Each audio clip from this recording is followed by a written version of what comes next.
Welcome to the latest episode of Dolphins in Depth, the Miami Dolphins minicamp edition. And it will actually be the last episode of the minicamp edition.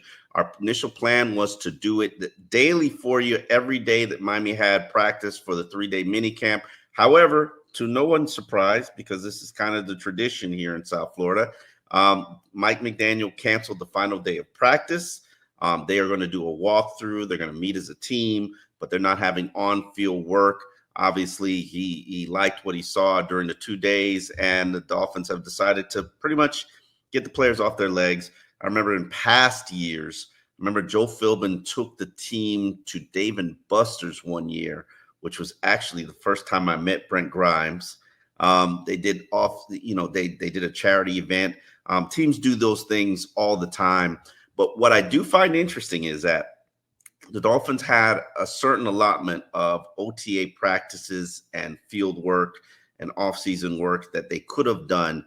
And with tomorrow's cancellation, they have skipped 5 days of possible off-season work.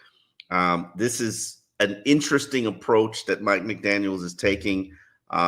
This has kind of been, and I hate to say it, especially since I haven't seen every single snap of the work during the offseason program, but it's kind of been the lightest work for an offseason program that I've seen in quite a while. But then again, when you're Mike McDaniel and you have to address the question of why does my team not perform in late December, early January, you're trying to figure out all kinds of different ways to add some extra tread to the tires or take off some miles off the odometer. And that's certainly been his approach, especially with the 30-year-olds on the team. I couldn't tell you the last time I saw Raheem Mostert really take an 11-on-11 snap. We all know that Tua Tagovailoa is not participating in 11-on-11s. That has nothing to do with taking mileage off his arms or his body.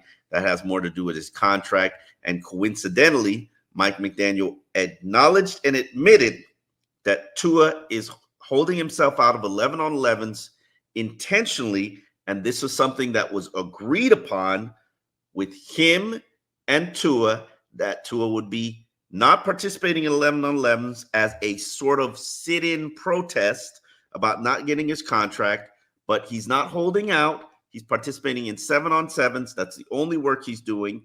7-on-7s has been extended. And in fact, I would probably struggle to tell you any other quarterback who's taken 7-on-7 works. It's just Tua doing 7-on-7s. And Mike Daniel said, this is what we've agreed to while the contract situation gets addressed. However, let's hope that it's addressed by training camp. But if it's not, you can potentially see Tua not participating in 11-on-11s. As I pointed out in a column that I wrote for the Miami Herald, and new NFL CBA rules does not allow for holdouts. If you want to work for free, because the fines are so substantial, I believe they're $10,000 a day, and the price can raise. The fines are so substantial that you basically be playing for free by the time you get to the regular seasons, and you cannot dismiss these fines. So what players are doing, and Xavier Howard was the last example of this for Miami, and in fact, Christian Wilkins was one of the last examples for Miami, is that they're holding in. Technically, CBA rules are as long as you show up and you walk through that team building door and attend team meetings, and even stand there on the field if you'd like. I don't think you have to. You're in attendance. You cannot be fined. But the team cannot force you to participate in anything non-training camp related. The only time they can force you to participate in things is in the regular season. So Tua is exercising his right to penalize the team for not getting a contract done. Now, how long he'll do this, who knows? Let's hope this contract gets done by training camp. And as Tua says, let's find some common ground. The team has 7 weeks from the end of minicamp to the start of training camp. 7 weeks to figure out a way to get this deal done. So there should be no excuses. Now, if the Dolphins side and Tua side aren't moving on their negotiations, the next tipping point is the beginning of the exhibition season. And after that, we get to the regular season. And my guess is a deal will get done either before training camp starts or before the regular season starts. But let's get to today's practice observations and thoughts. As I said, Tua did not participate in any of the 7-on-7s, and truthfully speaking, it looked mediocre even with Tua out there. I've not been a fan of what Mike White or Skylar Thompson have done in the days that Tua has not worked. The offense is not humming. There was one impressive play today, and that was Jalen Waddle caught about a 50 or 60-yard touchdown pass, taking a slant across the middle of the field. It was clearly a broken coverage from the safeties and cornerback. The cornerback had dropped Waddle. Why you would drop Waddle, I have absolutely no idea, considering Tyreek Hill and Odell Beckham Jr. is not on the field. You'd think Waddle would be bracketed, Waddle would be double covered, but there he was running wide open in the middle of the field, and Mike White caught him. That was one of the highlights of the practice. Devon Achane did his thing. Good plays, some good plays. He was one of the substantial wide receivers that worked. Today was a day where Jalen Wright, the rookie from Tennessee, did not practice. Obviously, that seems to be some sort of injury that he suffered, because he did work yesterday. Savon Ahmed is not practicing. Chris Brooks is not practicing. So really, and Raheem Mostert is really, he's out there. He's practicing, but he's on a very limited snap count. So that's one of the things that we'll continue to monitor. In terms of top performers today, my guys were Shaquille Barrett, the starting pass rusher, who's probably going to have to hold it down until Jalen Phillips and Bradley Chubb get cleared to practice. I thought he looked like an NFL starter today, disrupted in the backfield, decent at setting the edge. Believe he had a sack. He nearly had an interception, had to do push-ups because he dropped it. Duke Riley really had a sizzling hot 2 series where he stopped Achane in the backfield on one play, and then I believe he broke up a pass. Can't remember who it was to. And then the third top performer was Jalen Waddle, who had a very, obviously, big play. Jalen Waddle probably would have produced about 100 yards of receiving today. I don't think he's working extensively, but when he's out there, especially with Mike White and Skylar Thompson, they're looking for him. Today was also a day where we got an opportunity to talk to the Dolphins position coaches and the defensive coordinators, and that's really what I want to lead you to. Anthony Weaver's the defensive coordinator who's taking over for Vic Fangio. Obviously, everybody knows that the marriage with Vic Fangio was short-lived, probably more of an annulment than it was a marriage. The players were not big fans of Vic Fangio. And Anthony Weaver, who's a former Baltimore Ravens player and former Baltimore Ravens assistant head coach, he talked with us today, and I found a lot of the things he said very interesting. Particularly, I asked him about his failures in Houston and what he learned when he was the defensive coordinator for worst defense in the NFL. He talked about the issues that he had there. And then he also brought up the point that, hey, I had opportunities to become a defensive coordinator, but I wanted to learn how the Baltimore Ravens cook their recipe. To me, he's who he's always been, and I think that's what I respect most about him. I've been around guys who have been put in that position where they now have some power and authority, and you've seen them kind of change, like who they were from a personality standpoint. He is the exact same guy I've known for a long time. He's a better version of the guy he was in 2006. How competitive do you think training camp will be? I know sometimes guys share their plays prior to practices, and sometimes guys just kind of want to win the day. Yeah. What's your approach to that? I think always, particularly when you're going against one another, you want to be competitive. There's a bunch of alphas out here, but when you're practicing against your team, you want to be competitive and not combative. So we're always trying to walk that line. I think our guys do an excellent job of that. You played for the Ravens. You've been coached on some great staffs in Houston. You've been under Mario Crennel. Where do you get your influences from? Oh man, from all over, right? I think you take bits and pieces from everybody along this journey, both the good and the bad. The most positive influences I've had are probably Romeo Crennel, Mike McDonald, Wink Martindale, Rex Ryan, Urban Meyer. I mean, the list goes on and on and on. And then in taking bits and pieces of them, you always got to stay true to yourself and who you are. So I'm truly appreciative for all the experiences along the way. They've helped shape who I am. And in the process, I hope to have that same influence on some of the guys that now work under me. Now, you had an opportunity to be defensive coordinator in Houston. Mm-hmm. What did you learn from that experience there that helped shape who you could become now? Yeah, so many things during that experience, right? Because there wasn't a lot of adversity thrown at us that particular year. You're talking about COVID, talking about a head coach getting fired mid-season and how you're going to try to right the ship and keep it all together. And then just the schematic tweaks and how offenses tried to adapt as we were changing and trying to protect some of the players that we had. So there were so many lessons learned there. And ultimately, when we were let go and I had opportunities to go elsewhere and potentially coordinate it again, I chose to go to Baltimore to see how that dinner was being made because they were doing a lot of good things there. So took a step back in order to take a huge step forward, which we hope pays dividends here in Miami. That was Anthony Reaver, Dolphins' new defensive coordinator. The first person he was talking about was Mike McDaniel, who he actually, I believe he was on the same coaching staff with in Cleveland. They were both on the same coaching staff, and Anthony Weaver was one of the guys that Mike McDaniel targeted to improve his coaching staff.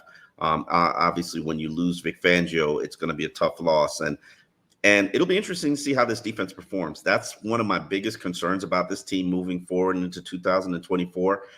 I wonder if they've got enough, 1, defensive linemen, 2, safeties, and 3, star players, elite players.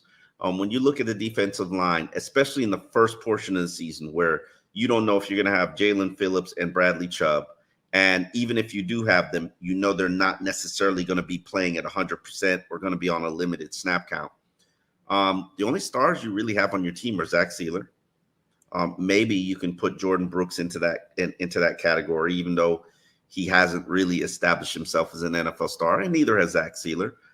You've got Jalen Phillips, who obviously is an NFL star, and then you've got Jordan Poyer and Javon Holland. Those are your elite players on your defense, and I think that's a little bit light, but there's challenges here because not only are you changing scheme to something that is very foreign to you, you haven't played in this scheme, most of the players throughout the course of your career, but also you're developing chemistry with new players and new defensive line, new inside linebackers.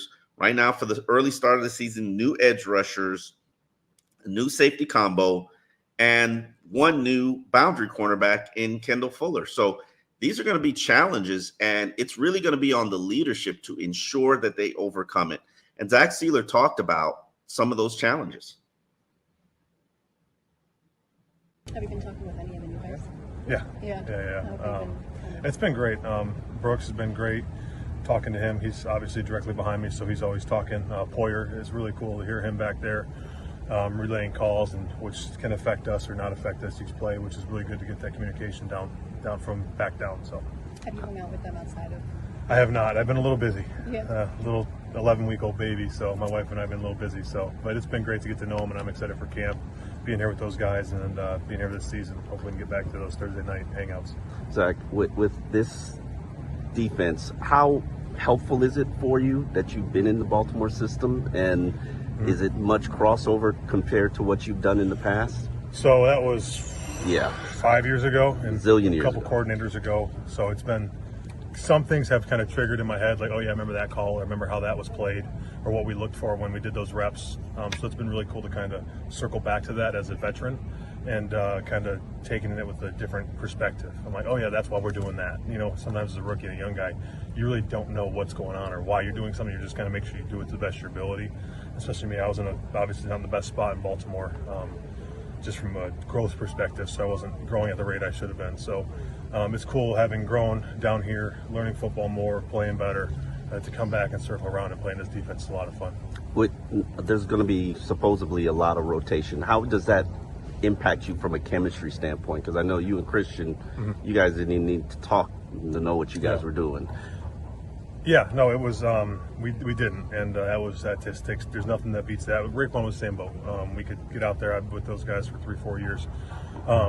It's just take time, make sure we talking on and off the field, hanging out on the side, and getting to know how those guys see ball and how they want to play and how we can play off each other. And building that rotation will help too with keeping each other fresh and ready for fourth quarters and stuff like that, long drives.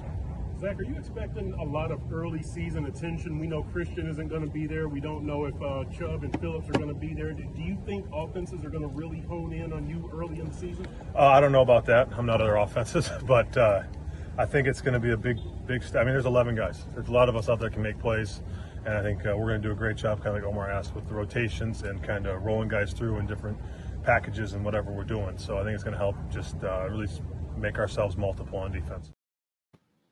Now, that what Zach said there was really critical and key, because what we've noticed, or what I've noticed, and think I could report to you, we'll see, is that they're rotating guys in. And I actually asked Anthony Weaver about that, and he believes in a rotation. He doesn't care who starts. It's going to be package based, and you're going to see defensive linemen come in waves, and you're going to see guys be limited to 50%, 60% of the snap count. I've seen Zach Sealer everywhere on that defensive line. So it'll be very interesting to see who are the players who are going to be working with Zach Sealer. You've got a cast of characters from Benito Jones to Tier Tart, and those are the Brandon Peely. Those are the nose tackles. So you got a nose tackle role. Then you've got two traditional 3-4 defensive end roles that really, you've got Jonathan Harris, you've got Deshaun Hand. There's another guy who's playing that defensive that 3-4 defensive end role, Neville Gallimore. And then you've got the traditional defensive tackles, which Zach Sealer, and I think he also goes to the end role. It's very interesting what's happening there on the defensive line. Talked today to position coach Clark. Can't remember his first name. Sorry about that. And he basically pointed out that all of these players are cast off some other team, players signed for relatively cheap contracts, $1.8 million, guys who have been spot starters because of injuries, guys who have been pigeonholed into specific roles. And this is really going to be an opportunity for them all to create a vision and chart a new course for themselves in their NFL careers. So it'll be very interesting to see how this all plays out. You know, based on what I've seen, which does not feature any pads, I'm curious.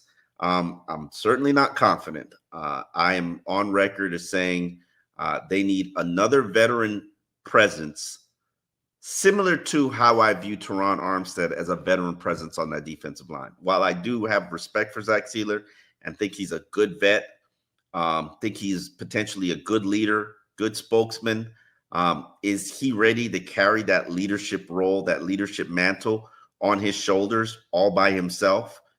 My answer to that question is no. And I think that could become troublesome for that unit if they don't add a veteran presence like Calais Campbell. But this might not be something where it's a problem that gets fixed in one season. It might be something where it gets addressed over the course of time. And then we also don't know if the Dolphins could be aggressive on the trade market. If a veteran player is out there or close to being dislodged from his team, maybe when teams are paring down the 53-man roster, it'll be interesting to see how this all plays out. Do I think the Dolphins have enough on the defensive line? My answer to that question is no. Now, I also don't think the Dolphins have enough on the offensive line, but I think we are going to see a very interested and motivated Teron Armstead this season. For those who do not know, Teron Armstead is a 5-time Pro Bowl player. He made the Pro Bowl last year, even despite playing very limited games for the Miami Dolphins because of a foot injury and then knee injury that he suffered early last season. But Teron is out there. He's not working, but Teron never works. but he did speak to the media, and you'll find some of the things that Teron had to say quite interesting. What has this offseason been like for you? It's been great. It's been great. Spent a lot of time with the family, training, getting fully healthy, feeling well. Where are you body wise? Feel great, ready to go. Teron, last time we spoke with you, I think was in Orlando when you were wavering on what your future would hold. Can you take us through that process, what you considered and how you came to the decision you did? Yeah, just a ton of self-reflection, analyzing the season as a whole, looking through the film, all those good things. Sat with some family, made some decisions, but ultimately, it's where I belong. It's where I'm supposed to be. I love where we are as a team. I love our opportunity we have in front of us. We left a lot on the table last year, and it's time to finish. So are you entering this season feeling like it is your last? No idea. I enter every season with full commitment, locked in. I don't try to look past that at all. Is this your 12 for you, 13? 12. 12. Why is your 12 going to be your best? It's my approach, my mindset. This is going to be my best season. I'm looking forward to having an all-pro year, locked in, throwing people out the stadium, going crazy. That's our mindset up front. Yeah, can you give us an idea of what the process is for you getting ready for a season, like from end of year to September? Yeah, in the end of season, you take some time off, of course. You reflect the season. You look through, watch film, see things that you could have done better, see things we could have done better as a whole. Then you get into the training part of it, more so rehab to start early on, and then at this time now you get into the training. My training routine may be a little different than it was 5 years ago. A lot more Pilates, yoga, body work. Than years prior, just running sprints and gasses and stuff like that. So it changes. What are you doing to ensure that you play a full healthy season? The only thing I can do is control what I can control, and all the things that I mentioned: the nutrition, the mobility, flexibility, strengthening. So everything science tells you, and put my best foot forward. But I go out there and play with physicality and violence, and we're going to let it roll like that. With Patrick Paul here, obviously most guys know that they have to mentor their replacement. I know you don't have an issue with that. Right. How much do you want to pour, and what do you want to pour into him to help him be the player he has the potential to be? Any and everything, every tool that exists for him to be successful and successful for a long time is what I'm going to give him, and everybody else in that room. I've had a short time with Patrick so far. I've seen some great things on the field. Impressive. For sure. Got a lot to learn, a lot of areas to improve in, but you see it. For sure. You see the potential. You see why he's here. Smart young man. But any and everything that I can possibly give, show, say, see, is going to be offered to him. When you got in here, who poured it? That's Teron Armstead, who gives you basically that leadership presence. I think Teron, we talked to Butch Barry, and Butch talked about how Teron isn't just a leader for our room. Teron is a leader for our entire team. And he's one of the reasons, along with Raheem Mostert and Tua Tagovailoa, and guys like Jalen Ramsey and Javon Holland and Zach Sealer. This is pretty good, strong leadership core of the team. In past years that I've covered the Dolphins, I would look around and you couldn't find a leader to save your life, even especially the Ryan Tannehill era of the team. And then sometimes some of those leaders wouldn't exactly lead the right way, but that's the past and this is the present. And the Dolphins, they do have a good leadership core. Now, do I feel like they need a little bit more? I absolutely do, but we'll see how that plays out. Now, one of the individuals that I talked to during our opportunity to speak to the position coaches was offensive line coach Butch Barry, who, those who have followed me for a while, I came into last season, which was Butch Barry's first, highly skeptical, especially considering he got run out of Denver, fired during the season, pretty much was a huge failure at the University of Miami, which, a A lot of people have failed at the University of Miami in recent years, so let's be real about it. But he happens to be one of the proteges of the offensive line coach that Mike McDaniels views as one of his greatest mentors, who happens to have a history with the Miami Dolphins, and not a very impressive and not a very prideful history with the Miami Dolphins, but it's Butch Barry has really redeemed himself and had a very impressive career here at Miami last season. Despite all the injuries that his unit went through, they had a phenomenal year. Statistically, run game, pass protection, despite all the injuries. And Butch, I put him in the contender. If we had to name 5 guys who were contenders for MVP of last season's success, Butch Barry would be the one coach that I put up there into that category. But he's facing some challenges this year. The interior of the offensive line needs to be rebuilt, and they lost Connor Williams, who was the top performer on the offensive line last year. Connor suffered an ACL injury. He's not been re-signed, and from what I'm hearing, I don't know if he's going to play another NFL game. And Dolphins signed Aaron Brewer to replace him, a Tennessee starter, kind of on the tiny side. But here's what Butch Barry had to say in terms of why Aaron Brewer was added as the target replacement to become the new center, and also what Liam Eichenberg's role will be in this offense. I mean, athleticism overall is really exceptional. Really good initial quickness, good lateral movement. He's a very explosive athlete. As a guy that's very passionate about his craft, takes it very seriously. Somebody that I think last year you guys got to know me a little bit, and just the intensity and the focus towards his approach on a daily basis is something that's really, really important to us. And he exemplifies that every day in what he does and how he goes about his approach. And his process is what we want it to be. What do you think of the benefits of having Liam Eichenberg cross-train? He got that experience at center and working in at guard as well to compete there.